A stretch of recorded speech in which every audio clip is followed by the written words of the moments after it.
Hey everybody, it's HBCU Game Day Sunday night. Can we call it Sunday night? We have pairings that are out in the Division II NCAA playoffs. Now, we have to get a mastermind when it comes to D2 football. So we go to our own Kris Ferguson. You recognize him from his columns at HBCU Game Day. He's also been a longtime writer at D2Football.com. And he's a Winston-Salem State grad, so there's that. That just speaks of the excellence that's on this call right now. Kris, always an exciting time of the year, man. We wrap up championships, and then we got to find out who makes the playoffs. Your initial thoughts? There are two HBCUs that made it in.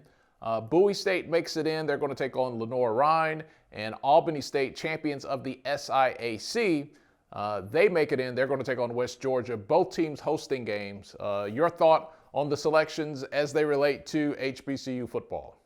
Well, Bowie State wasn't really a surprise at number two. They had been kind of hanging out at the two spot for the last 3 weeks that the regional rankings have been out. I think that there was some hope that maybe they could get elevated to the number one seed when Valdosta State and West Florida played, and Valdosta lost decisively to West Florida. But a lot of folks who may not know the numbers behind things needed to understand that Valdosta had a very strong strength of schedule. It was the second strongest in the country. It was well above anybody else in the region. And also the performance indicator was very high on Valdosta as well. So despite the loss, they kept that number one seed. Number two is a good seed. It's the highest seed since 2017. For a CIAA team, which Virginia State had the number two seed in 2017. So all in all, I think the committee that was a pretty solid decision. I think where things get kind of a bit disappointing is to see Albany fall to number four. They were in the three slot entering this week, but I think you have to also give West Florida some credit because they defeated a team that Albany was unable to defeat, and that was Valdosta State. So, nonetheless, they get a home game to start the playoffs. They have to play West Georgia, which I'm not very happy about that selection because the NCAA has been very big about trying to limit travel. And if you look at, the Albany State, who they're having to play, look at West Florida, they're playing Newberry. You have to pass Albany State if you're coming from Newberry to go all the way to Pensacola, Florida. So, I added up the miles for the two teams for the two games, and it would have been less miles traveled if West Florida and West Georgia had played, even though they're in a conference, and there are other conference matchups in other regions. And so I was a little disappointed to see that it just seems like the let's not play conference games wasn't evenly distributed. But nonetheless, Albany gets a four seed and they host a first round playoff game, so it still should be a pretty good matchup. Did it hurt Albany moving forward? Like if they were to win, like is there a big difference between being number three and number four heading into the playoffs? Well, if there's an upset that happens somewhere along the way, having a three seed is a little bit better. Just to, the potential to have a second playoff game if you make it to the regional final. If you're in the four slot, it's just a little bit harder to have a home playoff game should you get to the regional final. Nonetheless, the three and the four seed very likely going to be on the road in the next matchup. And I think the other thing is you kind of have this situation where you're playing Valdosta State in the second round, which is what you want to avoid. If you had gotten to the three seed, then you're playing the winner of Bowie State and Lenoir-Rhyne in the second round. So, Valdosta State, even with a loss, is a juggernaut. So you could have avoided that potential matchup going into the second round. Now, Savannah State was on the outside looking in, Kris, heading into this weekend's game. Of course, they were off because they didn't make the SIAC championship. They were sitting at the number 8 seed. The top 7 get in. We had a discussion this morning. Lenore Ryan is there. Would they jump over Savannah State? I said, go ahead and write the article. I've seen this show before. Right. And lo and behold, there's Lenore Ryan getting in there. Yeah, I think there's a couple of things that kind of happened. One to the positive, one not so much. The positive thing was that Mars Hill, which is the team that Savannah State needed to lose, lost, which even made the conversation relevant to begin with. But I think, the CIAA and the SIAC are really the two conferences in Division Two that only play a 10-game schedule. And even with this year with COVID issues, sometimes you have weather issues that cancel games. But nonetheless, they kind of stick to this 10-game schedule. And yet again, we kind of see a situation where having an 11th game would have really helped Savannah State. And I was hoping that, if they kind of saw what was happening and they thought they had a chance, that maybe they would call somebody before the end of last Saturday and try to schedule that 11th game. And it just didn't happen. And so, Lenore Ryan at 8-2 as well. The numbers are very similar, but they had a better record against teams over 500, which is one of the criterias that the committee uses than Savannah State did. And so, if Savannah had went out and scheduled, let's say, a Virginia Union, Chowan, Shaw, all those teams that were over 500 and won those games, then I think Savannah State would have been the 7th seed. And there's precedent for that. I remember it might have been 2017. That same year that Virginia State hosted, Tuskegee got upset at homecoming by Kentucky State. That knocked them out of the SIAC championship, but they had a great year and they needed to get another game on the book. So they scheduled Virginia State at the last minute. Virginia State made the trip to Tuskegee, Alabama, and won that game. So it actually worked to their favor more so than it did Tuskegee. But there's precedent for those things happening. Yeah, and I continue to lobby to say, hey, look, if you're really serious about the playoffs and national championships, that you want to get teams in without having to go through the championship game. And you see that in other regions, you see that in other conferences. But it's really hard for the CIAA and the SIAC to get that second team in without having 11 games now, because everybody else is doing it. It's almost like you would think they would want to create a partnership or some sort of agreement, like, hey guys, if you have a team that needs a little boost, we'll help you out, and you do the same for us. It seems to make sense sitting here in my chair. It's one way to look at it. Absolutely. I mean, the Pennsylvania State Athletic Conference in Super Region 1, every year what they do is that they already have a preset schedule for the 11th game that's a crossover into the other division. And then the championship game, basically, whoever the two teams are, the two teams that are left out just play each other. So it's already a preset schedule. It's already, scheduled out. The CIAA certainly has enough members to do something like that because, you have two crossovers every year. So, and sometimes you even have three. And even if they were to move and reduce a out-of-conference game and go to, instead of 3 out-of-conference, go to 2 out-of-conference, you still have the ability to do a crossover in week 11. And you could do the games, on a Thursday night, Friday night when there are no other football games. And so, in those situations, you have a lot of people who are just football hungry.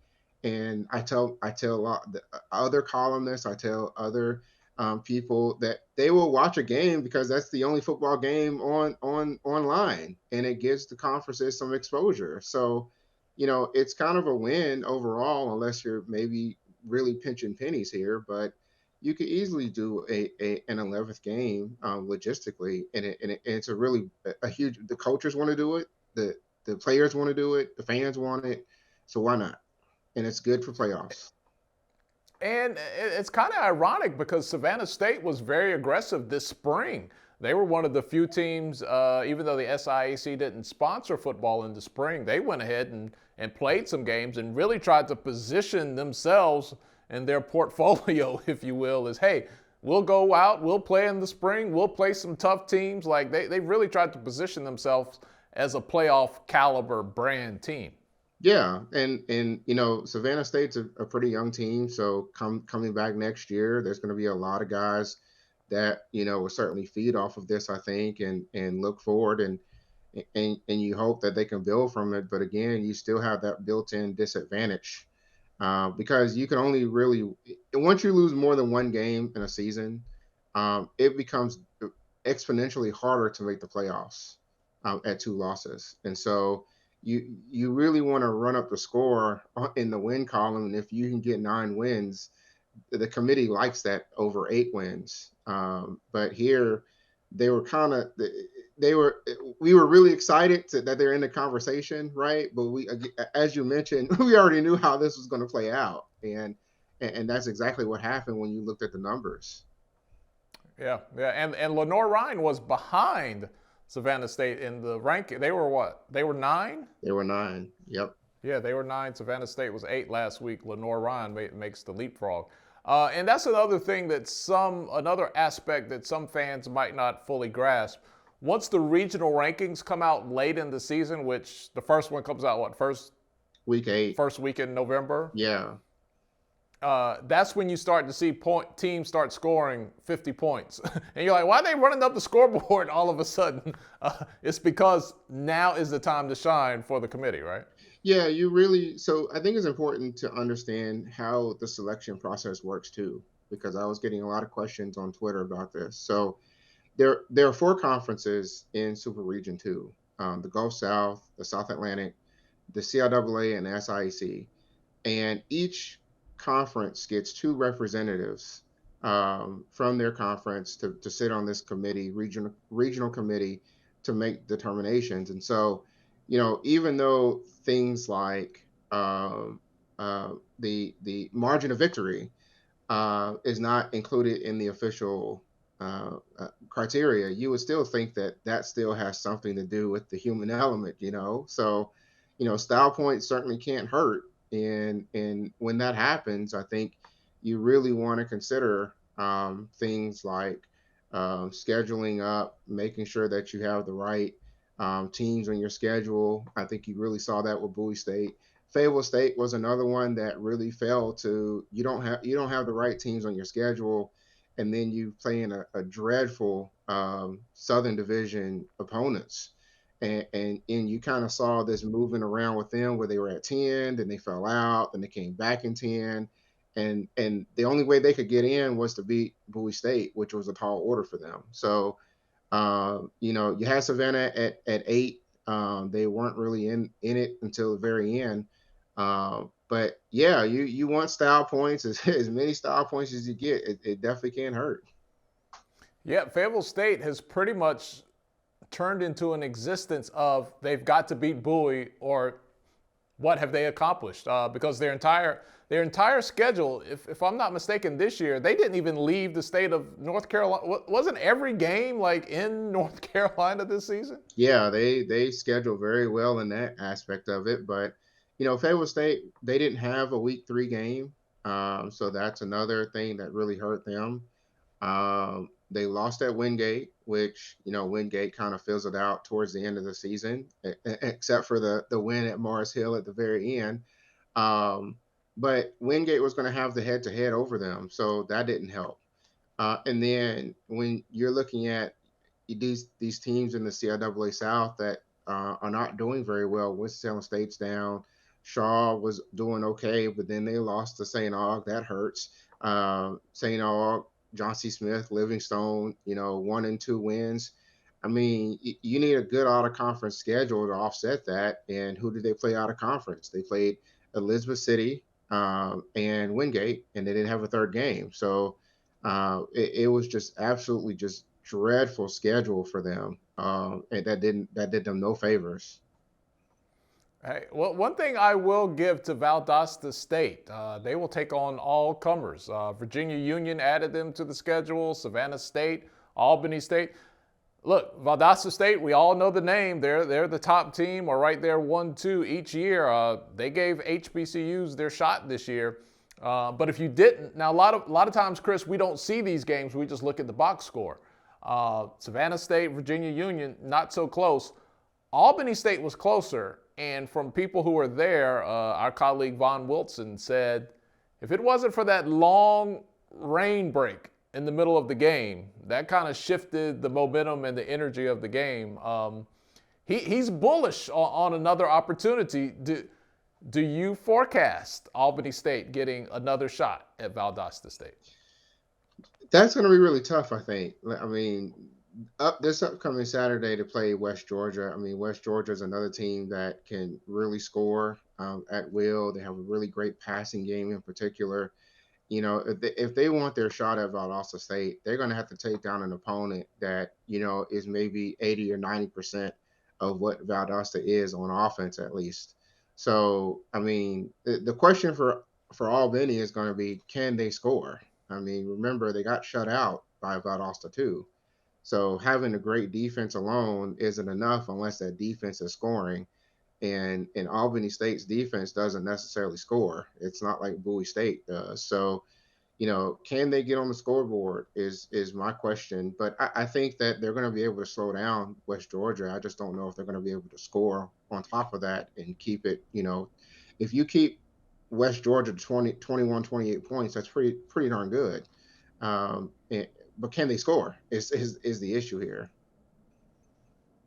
How about Bowie State? When you look at their matchup and you kind of look at the numbers and you analyze it, Kris Ferguson, what do you see in the cards for Bowie State? Well, Lenore Ryan has a really strong run game, and they have a really good complementary passing game. And they also have a very experienced quarterback. So, you know, Lenore Ryan in 2019 actually got pretty far in the playoffs. They went to the regional final before West Florida took them down, the eventual national champion. So, you know, this is a team that is you know, to sneak in at 7. I think they're underrated at 7. That's how good I think they are. They do have some faults. They do have some freshmen there, but you know, Bowie State is one of those schools that they scheme so well on defense that they're going to be able to slow down Lenore Ryan. Again, the question becomes consistency on offense and whether they're going to be able to get that ball not just into the red zone, but into the end zone. So do I think this is a winnable game for Bowie? Absolutely. I really do think that they do have the upper hand. They play very well at home. I am a little concerned about the offense and because they kind of had a little bit of a lull against Fayetteville State in a neutral site game, but at home I do like Bowie's chances against Lenore Ryan. Kris, what would you say is the importance of an Albany State, a Bowie State winning in the NCAA playoffs, maybe winning once or twice when it comes to building the brand of HBCU football when these decisions are made next postseason and the following postseason that, hey, the CIAA, the SIAC could not only just send their champion, but also get in there and potentially make some noise? The biggest thing that I've seen over the last, I would say, 10 years is that winning a game, and you have a lot of eyes watching playoff games, and you have a lot of eyes and the attention of people who normally don't watch CIAA and SIAC games. And so it's kind of like going on a job interview. It's your first impression that you're making to a lot of folks. And both conferences are fighting the perception that they don't have great football outside of conference. So it's really important to at least win that first round game because it really does get people's attention. And it's not just the fans, it's not just voters. It's like, you know, top 25 voters.